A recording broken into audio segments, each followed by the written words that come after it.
Sejumlah emiten perbankan telah merilis kinerjanya untuk kuartal pertama tahun 2024 ini. Dan sejauh ini perbankan masih membukukan kenaikan laba bersih meski cukup terbebani dengan kenaikan beban bunga. Bank Mandiri misalnya mencetak laba 12,7 triliun rupiah dan di sepanjang kuartal pertama tahun 2024 tumbuh 1,13% secara tahunan. Meski di sisi top line pendapatan bunga bersih tumbuh 5,11% secara tahunan menjadi 24,18 triliun rupiah. Sementara itu Bank Syariah Indonesia atau BSI membukukan laba bersih 1,71 triliun rupiah pada kuartal pertama tahun ini, melesat 17,07% secara tahunan. Sedangkan pendapatan setelah distribusi bagi hasil tumbuh 2,01% secara tahunan menjadi 4,38 triliun rupiah.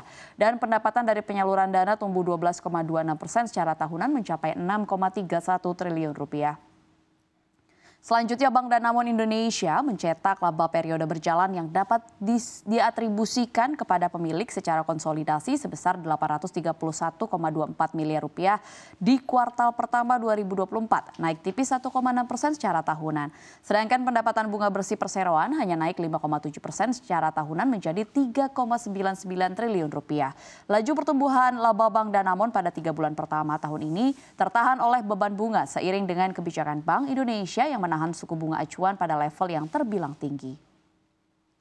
Selanjutnya ada Bank Negara Indonesia atau BNI yang mencatatkan laba bersih senilai 5,33 triliun rupiah pada kuartal pertama 2024. Angka ini naik 2,03% secara tahunan dibandingkan dengan periode yang sama di tahun sebelumnya. Sedangkan pendapatan bunga bersih perseroan terkoreksi 9,77%.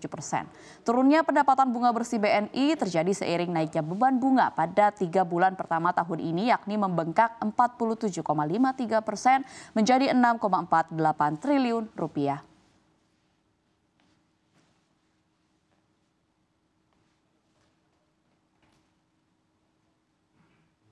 Informasi perbankan selanjutnya, Bank BTPN mencatat laba bersih 543,85 miliar rupiah sepanjang kuartal 1 2024. Capaian ini anjlok 32,4% secara tahunan. BTPN menjelaskan penurunan tersebut disebabkan oleh kenaikan biaya sejalan dengan pertumbuhan volume usaha dan inisiatif-inisiatif yang sedang dikerjakan. Selain itu berakhirnya relaksasi restrukturisasi kredit pada 31 Maret membuat pencadangan kredit BTPN menjadi lebih tinggi. Meski laba turun namun penyaluran kredit BTPN naik 8,5% secara tahunan. Aset BTPN juga tumbuh 18% secara tahunan dari 204 triliun rupiah menjadi 239,84 triliun rupiah.